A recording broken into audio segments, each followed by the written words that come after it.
keberhasilan kita sebagai pemimpin kan pada dasarnya kalau orang itu punya hati untuk ngikutin kita. Pertanyaan paling paling basic adalah yang error generasinya kah atau stigma itu berlaku karena apa? Karena Gen X ini tidak mewadahi kami.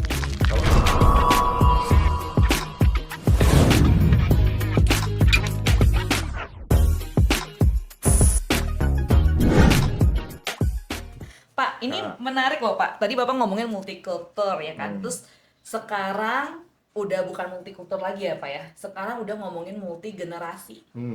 Satu kantor itu nggak cuman generasinya sama, misalnya generasi X doang atau generasi milenial doang atau generasi yang lagi tren Gen Z-nya doang, kan nggak mungkin ya Pak. Jadi saya ngebayangin tadi yang ngomongin leadership harus belajar juga kenal banyak kultur, budaya, terus sekarang harus belajar lagi mengenal generasi. Ada nggak ya Pak saran buat saya atau buat mitra bisnis yang mungkin punya posisi yang seperti saya? Oh ternyata di kantor itu ya belajar leadership itu nggak cuma dari omongan loh, pengalaman, keberanian itu juga perlu.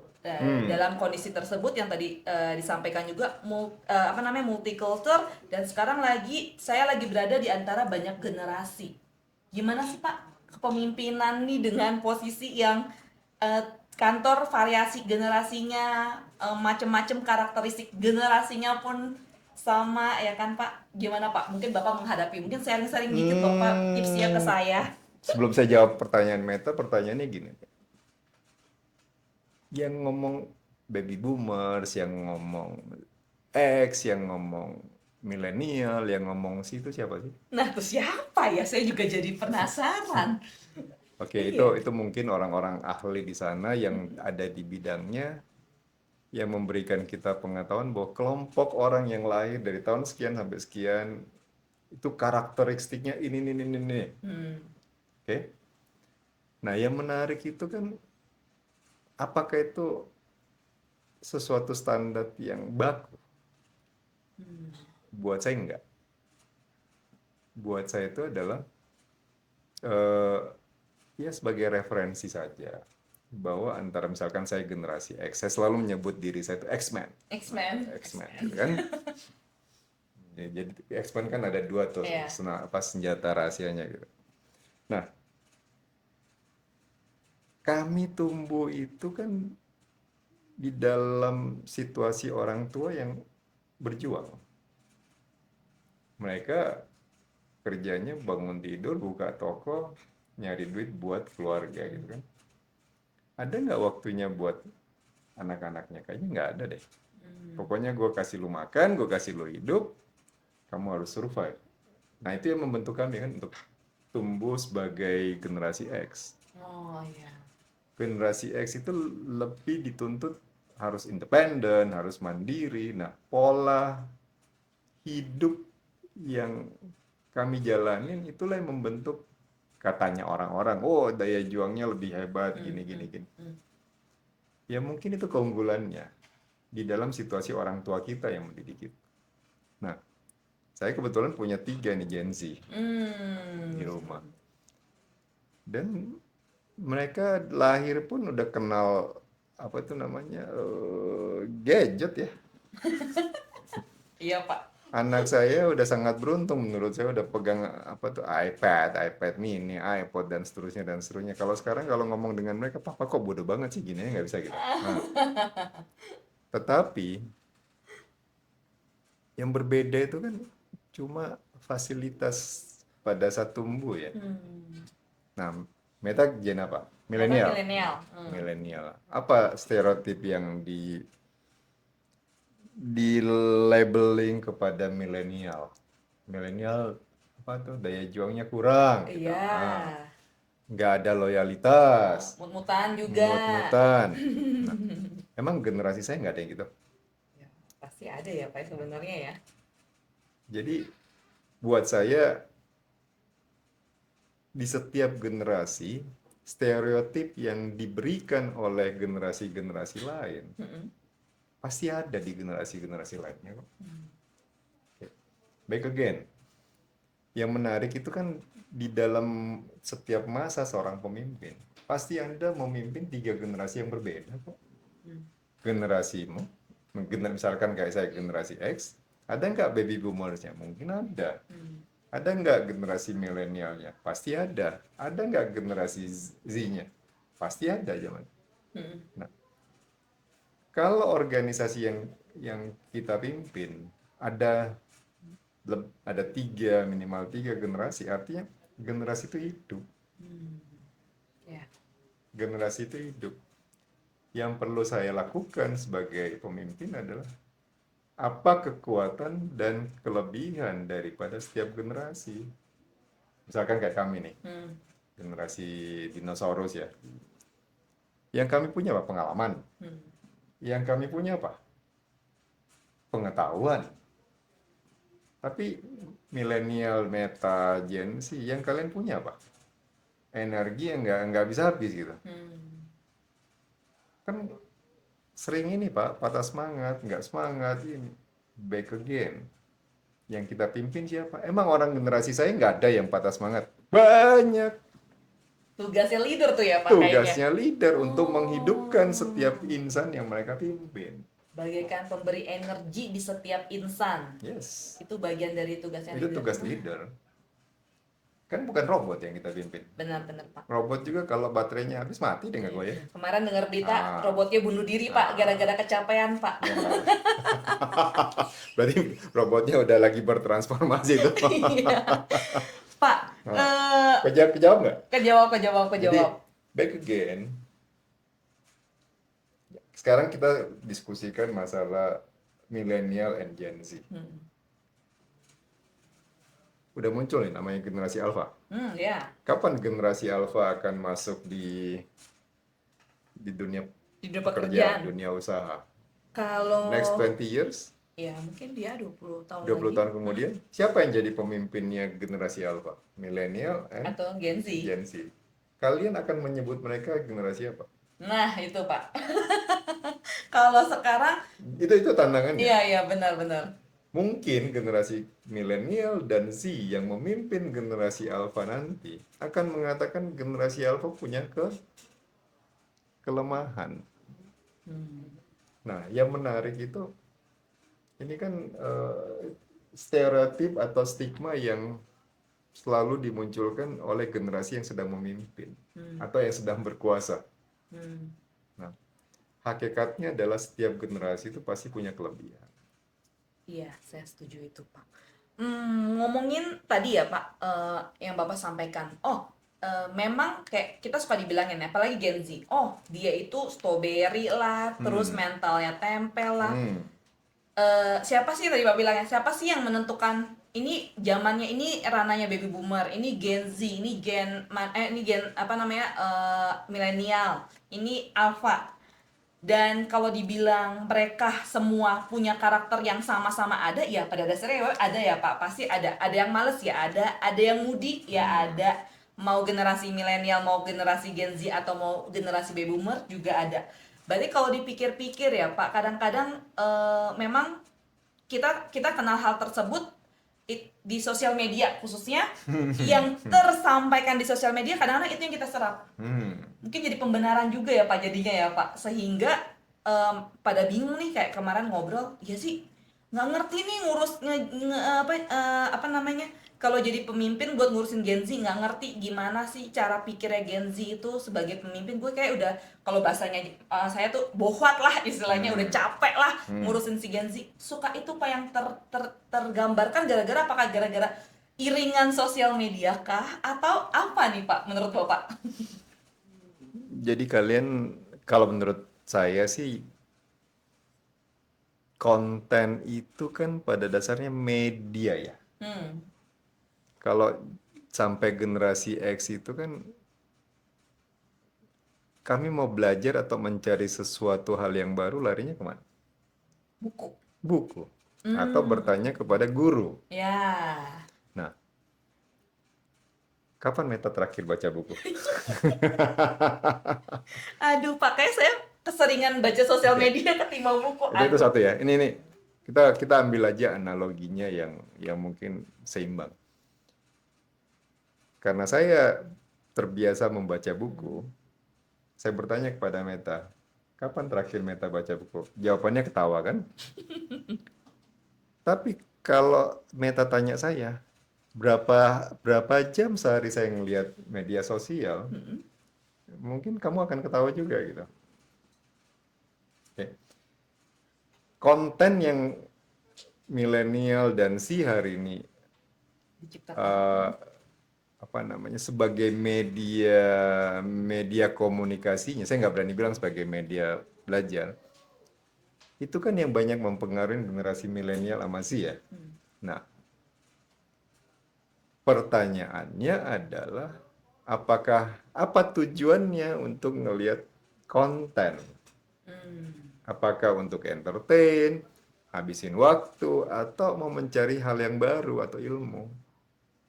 Nah, kami karena nggak punya banyak pilihan ya suruh baca buku, membangun kebiasaan membaca dan sebagainya dan sebagainya. Nah, apakah hari ini media untuk mendapatkan pengetahuan itu harus selalu lewat buku? Kayaknya enggak. Banyak kan konten-konten yang bagus dalam waktu 5-10 detik kita baca, oh dapat sesuatu yang intisarinya gitu. Jadi mungkin bedanya satu kali. Tidak ada yang membimbing generasi milenial dan si bahwa di medsos itu banyak konten, banyak channel yang bagus untuk kalian dapat ilmu baru, untuk mendengarkan pengalaman orang. Yang dulu generasi saya dapatnya dari mana? Buku. Ya, ya, ya. Ya. Nah, jadi yang lebih beruntung siapa? Harusnya kita, Ah, generasi muda. kalau saya malah bukan gitu. Generasi yang lebih muda pasti selalu lebih beruntung. Oh, iya. Jadi saya coba mengenai saya bukan menganut orang stigma ya, labeling. Oke, ini milenial begini, ini Z gini. No, no. Nanti kalian pun punya tantangan terhadap generasi alpha hari ini.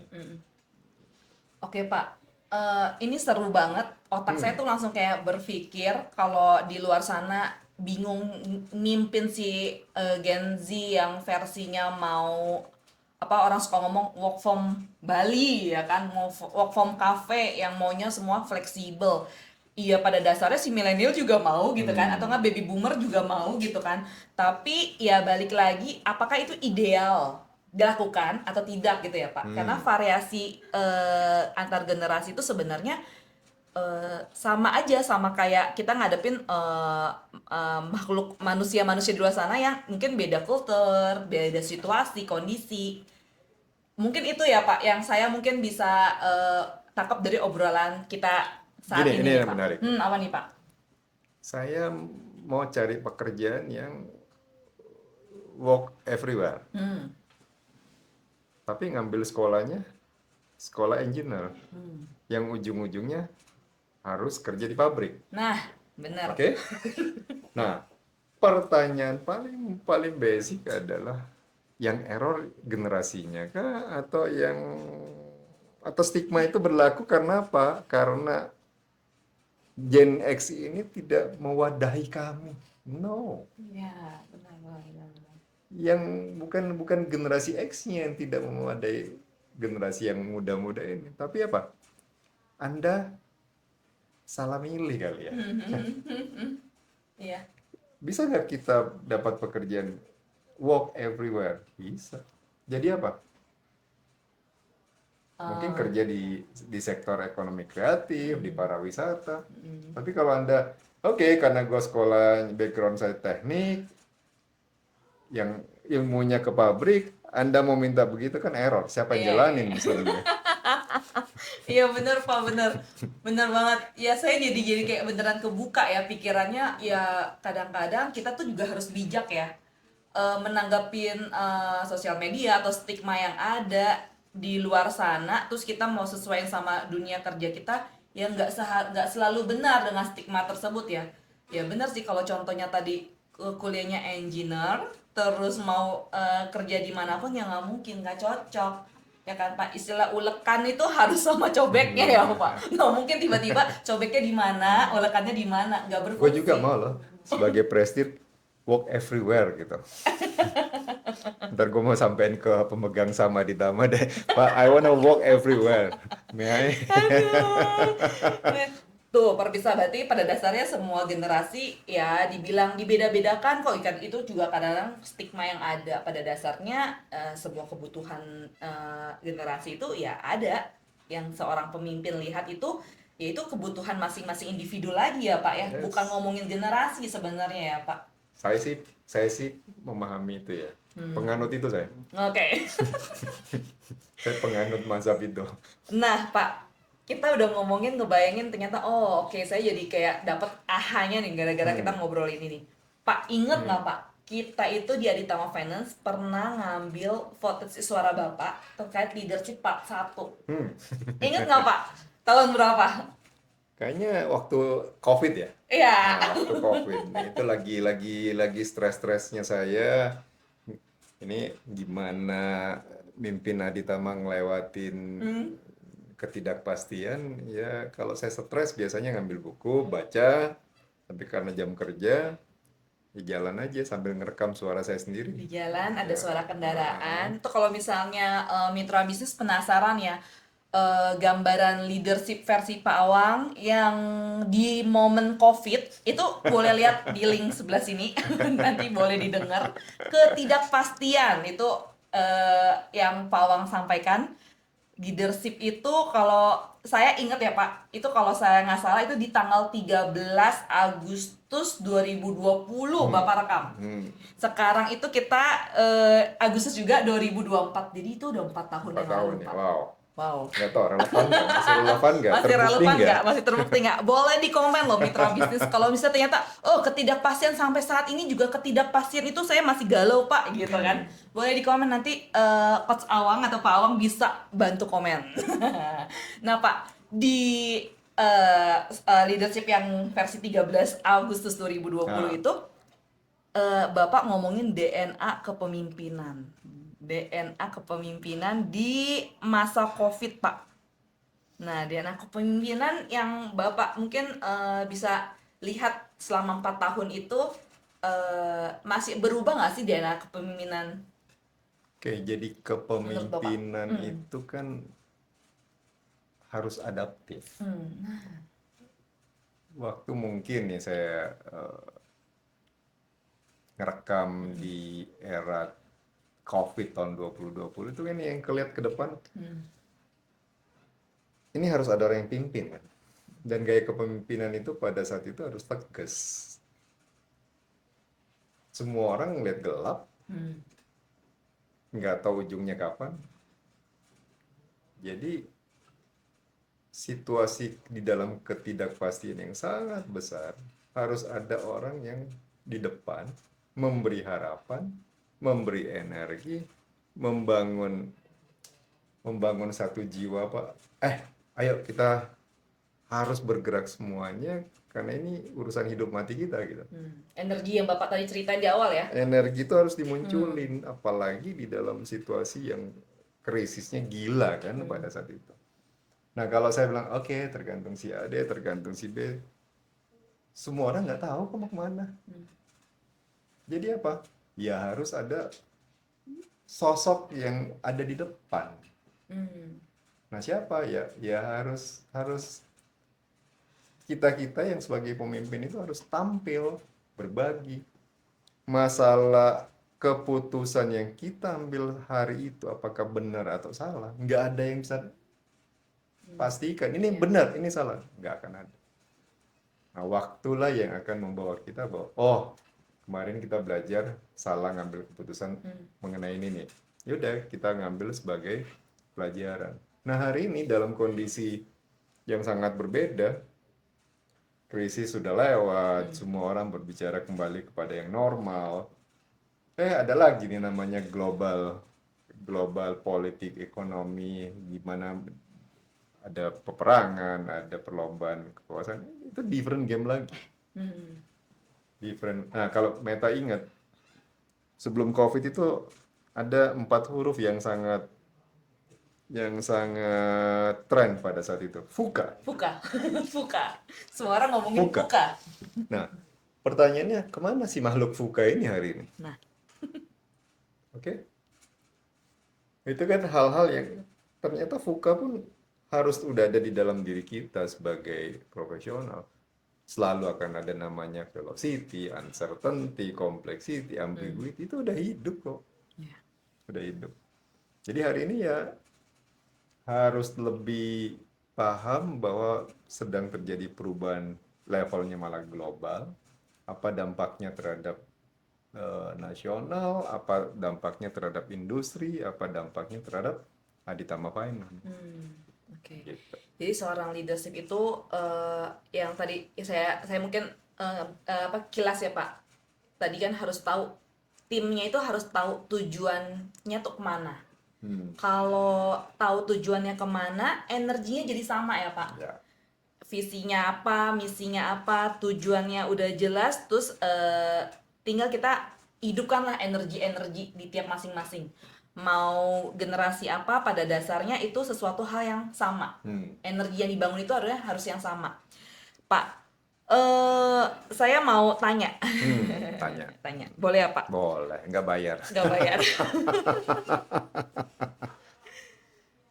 Saya mau nyambungin lagi, walaupun Bapak tadi bilang generasi itu versinya beda, masing-masing beda. Tapi di sisi ini gimana sih Pak tipsnya menurut dari Bapak ya, tips dari Pak Awang itu untuk membangun satu energi yang sama kepada lintas generasi. Tipsnya tuh seperti apa sih Pak? Biar punya energi yang sama. Yang paling penting itu mungkin sebelum itu, Matt. Apa tuh Pak? Sebagai pemimpin ngeluarin energi nggak? Ditanyain balik lagi loh Pak. Ada nggak pemimpin yang malah energinya udah habis? Ada Iya nggak kan? energinya? Iya, benar Pak. Oke, kembali kepada namanya pemimpin. Leadership itu kan kepemimpinan ya. Nah, kalau kita berbicara masalah leadership, pasti ada leadernya, ada pengikutnya. Nah, siapa yang harus memunculkan aspek-aspek leadership? Ya leadernya. Nah, seorang leader itu tanggung jawab gede loh. Leader itu kan sesuatu posisi atau kepercayaan yang didapat untuk mencapai tujuan bersama. Nah, permasalahannya yang pengamatan saya, leader itu disamakan dengan, oke, gue harus punya jabatan ini supaya jadi leader. Pada saat menjabat atau sudah mendapatkan jabatan itu, nggak ada perubahan bahwa dia harus mempunyai capacity, mempunyai cara berpikir, mempunyai cara memimpin yang harus sesuai dengan jabatan yang lagi diemban. Jabatan naik, tapi leadership-nya nggak tumbuh, mindset-nya nggak tumbuh, macam-macam kan tantangannya di setiap level. Misalkan kayak saya diberi kesempatan jadi CEO di Aditama Finance, saya belajar karena saya nggak pernah jadi CEO. CEO itu apa sih jadi CEO itu? Ngelihat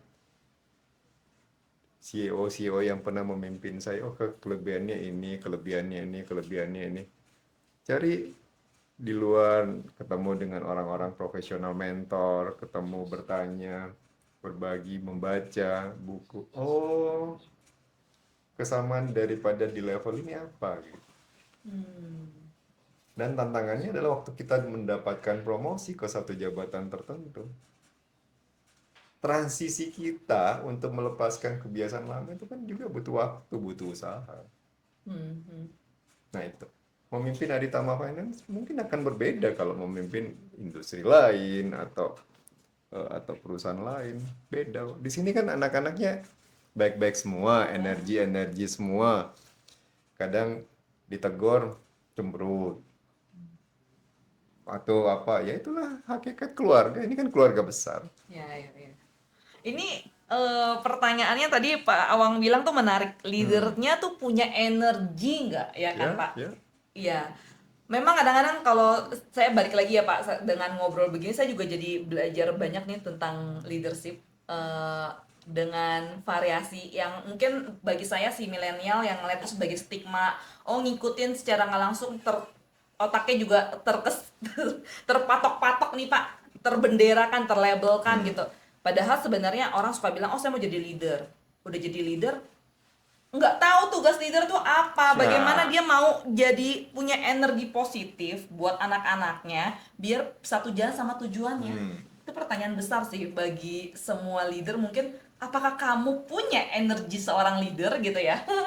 kata orang yang paling mendasar itu adalah rancunya antara leader dan manajer. Mhm. Leader itu kan udah 1000% adalah kita memimpin manusia. Manajer kita memanage tugas-tugas. Tugas-tugas apa yang menjadi tanggung jawab kita itu yang kita manage. Oke, manage kan mengatur kan? Ya. Mengatur, oh ini harus begini. Nah, nanti siapa yang jalankan? Oke, saya mau memberikan satu ini nih. Meta kenapa kira-kira mau kerja di Aditama Finance waktu itu?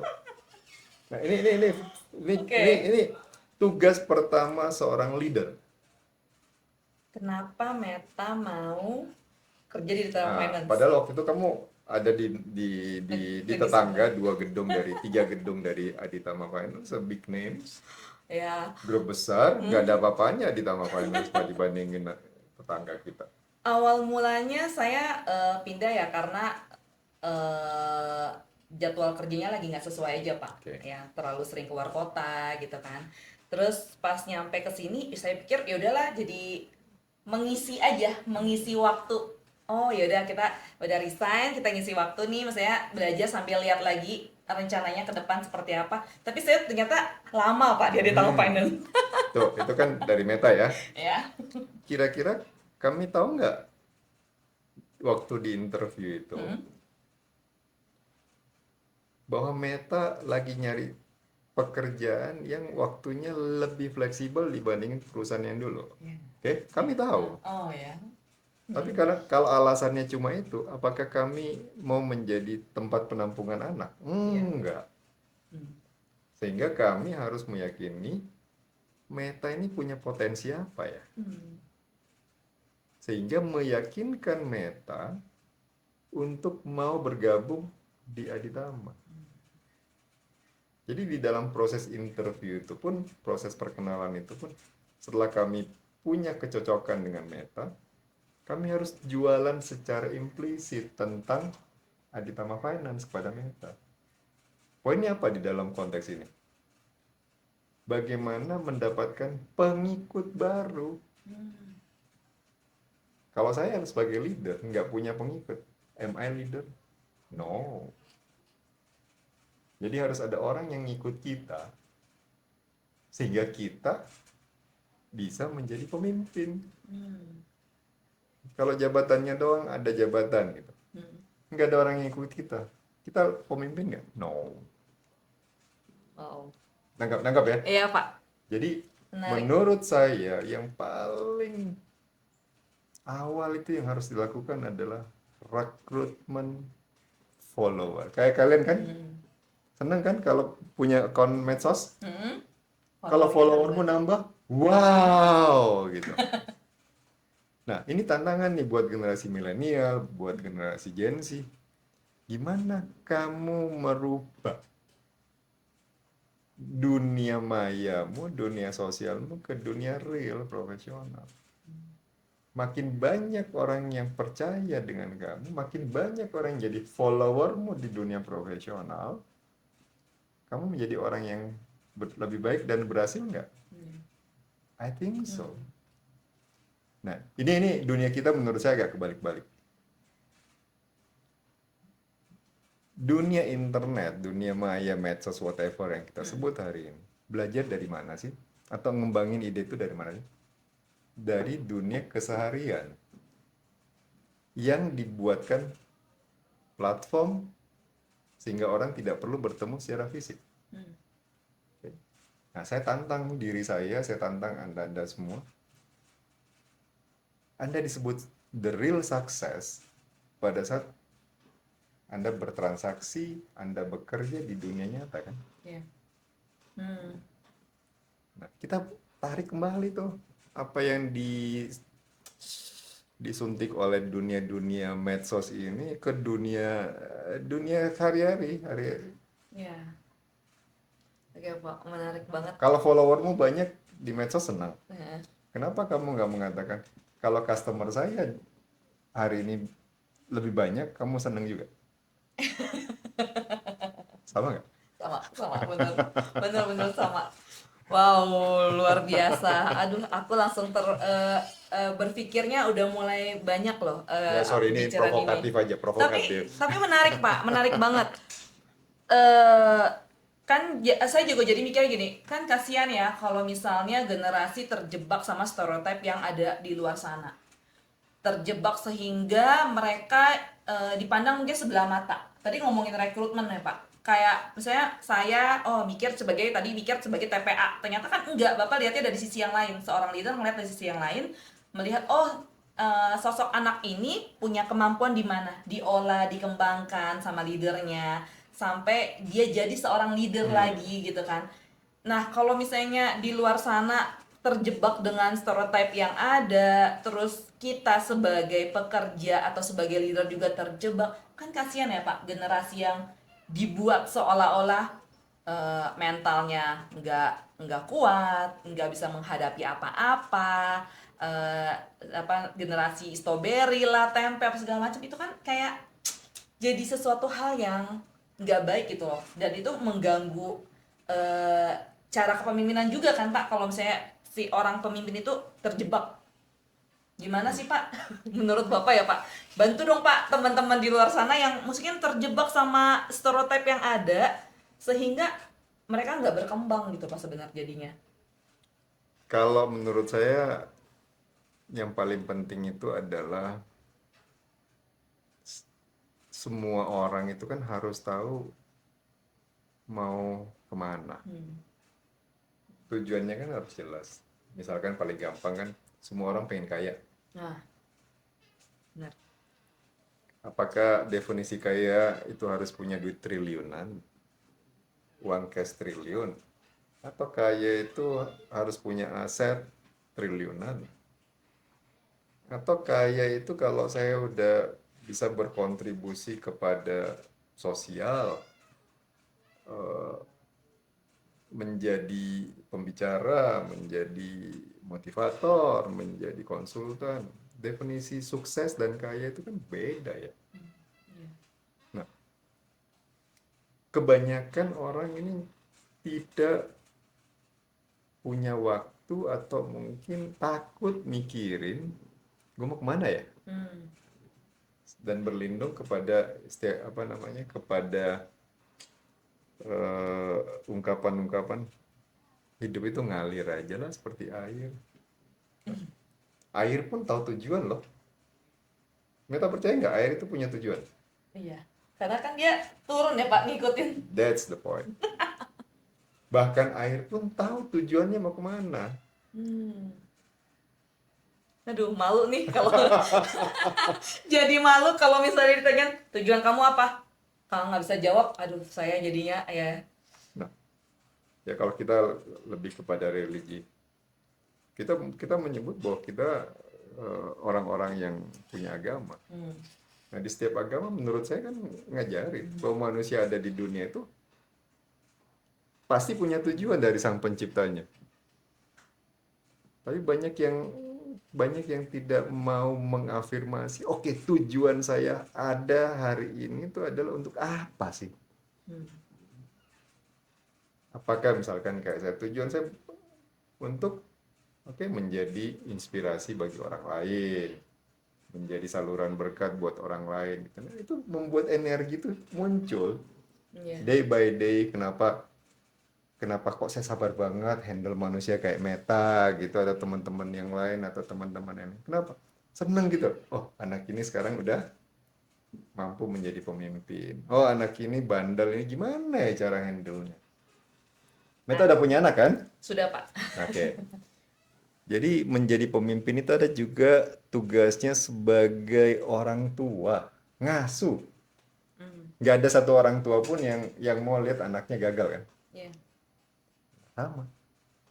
Kalau kita udah ngerekrut satu karyawan baru, Hmm, ya tugas kita adalah membuat orang itu menjadi sukses. hmm, Suksesnya apa? Buat saya bukan, oke kerjaanmu A, kamu kerjain A dan bisa beres, itu kamu sukses. No. hmm, Tugas saya adalah kamu masuk karena perusahaan membutuhkan ada orang yang mengerjakan tugas A, itu hanya alasan kamu untuk bergabung. hmm. Nextnya apa? Orang ini bisa jadi apa ya? Wow. Tugas leadernya ya banyak ya. Jadi nggak boleh nih sembarangan mau jadi leader ternyata nggak tahu tugasnya apa. Ternyata banyak loh para mitra bisnis yang nonton acara podcast hari ini, dari hal kecil sampai hal besar. Nentuin visi misi, punya energi atau enggak sih seorang leader itu kita harus ciptakan sendiri ya sebagai leader ya Pak ya. Agar para pengikutnya juga punya energi yang sama untuk tujuan yang sama. Terus kita tadi ngomongin juga tentang skema apa namanya terjebak dengan stereotype segala hal-hal itu. Jadi pada dasarnya menurut Pak Awang setiap generasi itu kalau ditanyain generasi Gen Z itu cocoknya jadi leader seperti apa? Atau generasi milenial tuh cocoknya jadi leader seperti apa? Balik lagi ya Pak ke halaman yang pertama tadi ya Pak. Bukan. Kalau ditanya Gen Z mau jadi leader seperti apa, harusnya Gen Z itu menjadi leader yang lebih efisien. Hmm, lebih efisien Gen Z. Kenapa? Karena Gen Z itu adalah generasi yang paling menikmatin dengan segala macam kemajuan budaya manusia. Misalkan, dulu kita mau makan, beli makanan di satu restoran atau di warung, kita harus cari kendaraan. Sana, makan di situ atau pesan bawa pulang. Sekarang Gen Z nggak perlu, kalian nggak perlu kan? Tinggal Langsung, Pak. punya handphone, buka aplikasinya, milih, and then Sampai. lu transaksi sampai gitu.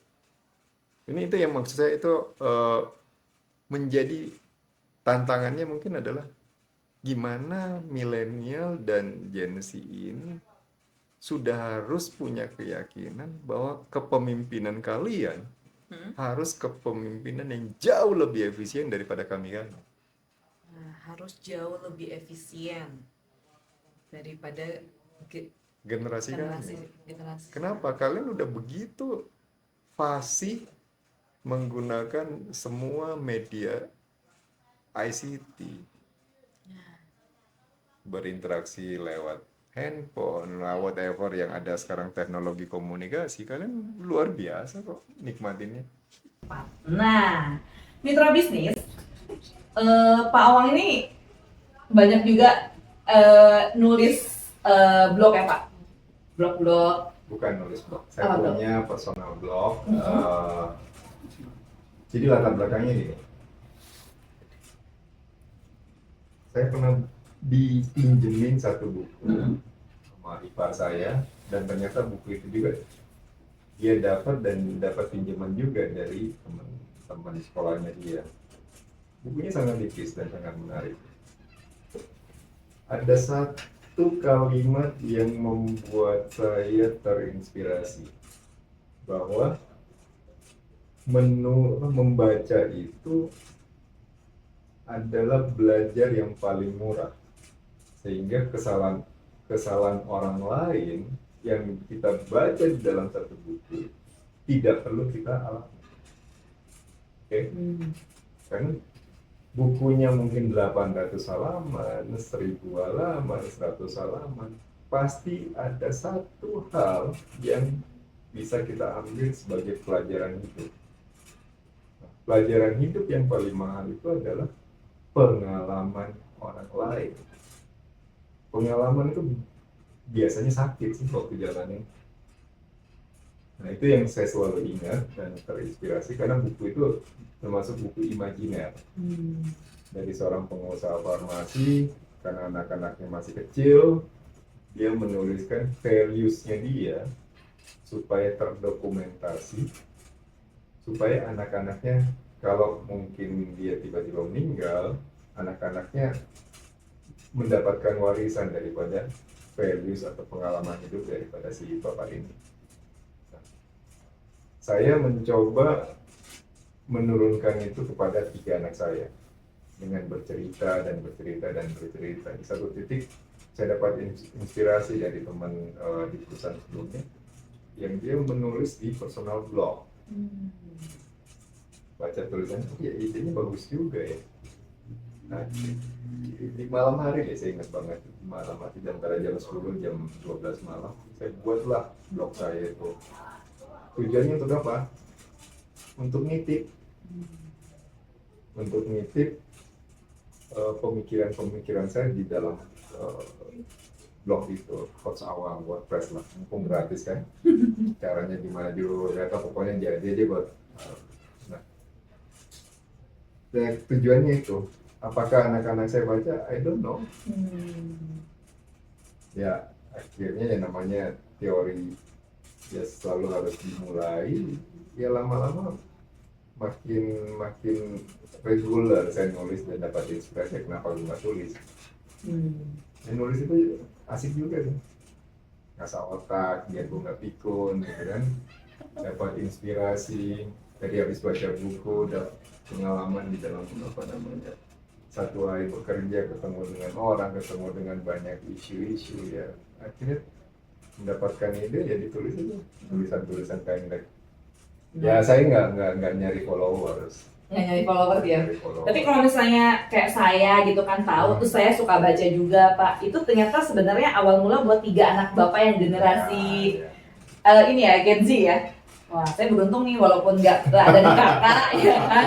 Tapi saya juga bisa baca-baca. Mungkin mitra bisnis boleh ya Pak ya? Silakan. Kalau misalnya mau baca-baca personal blognya Pak Awang, di situ kalau boleh saya sebagai pembaca gitu memberikan komentar, itu banyak ilmunya loh.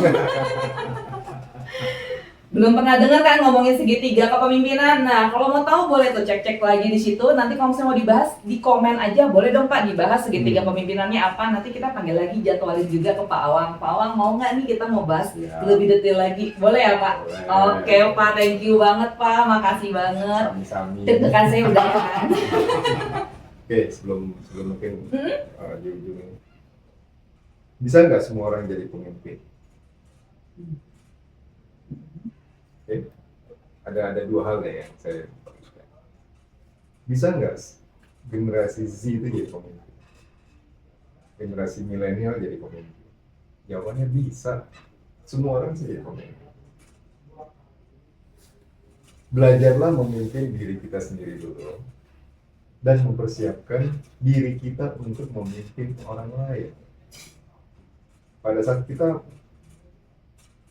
memegang prinsip pertama ini, kita akan berlatih bagaimana berkomunikasi dengan orang, bagaimana belajar dengan pemimpin yang sudah ada, sehingga pada saat kita atau Anda dapat kesempatan, Anda bisa mengekspresikan, mempunyai satu signature unik, gaya kepemimpinan yang saya membangun itu dari intinya pemimpin itu kan mendapatkan otoritas untuk memimpin sekumpulan orang sehingga mencapai keberhasilan bersama. Itu hakikat yang saya pahami. Sehingga suatu hari pada saat Anda sudah tidak memimpin lagi, tim Anda akan menangis dan merasa kehilangan bahwa gue kehilangan seseorang yang besar. Nah itulah warisan yang akan kamu tinggalkan di setiap tempat yang Anda pernah bekerja. Nah itu maknanya tuh. Jadi sebagai pemimpin buat saya adalah bukan dapatkan jabatan yang setinggi mungkin, no. Tapi orang akan kehilangan pada saat kita sudah tidak ada di sana. Kenapa kehilangan? karena mungkin values atau sesuatu yang kita kerjakan dan tinggalkan di tempat itu. Gitu kali. Thank you Pak Wang.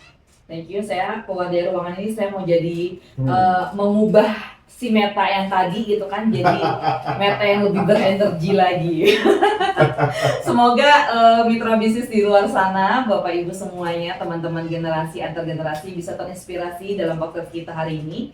Semoga bisa memberikan energi positif juga baik diri sendiri, antar generasi apapun semua follower di belakang Anda. Jadilah pemimpin yang punya value, punya energi, karena setiap orang itu bisa menjadi seorang pemimpin. Betul. Thank you Pak Wang sekali lagi, terima kasih semuanya. Mungkin saya tutup acara hari ini, tapi tetap saya butuh komentar mitra bisnis untuk kasih kita dukungan, support agar kita semua bisa membuat podcast-podcast yang lebih menarik lagi agar kita bisa menginspirasi juga generasi di luar sana.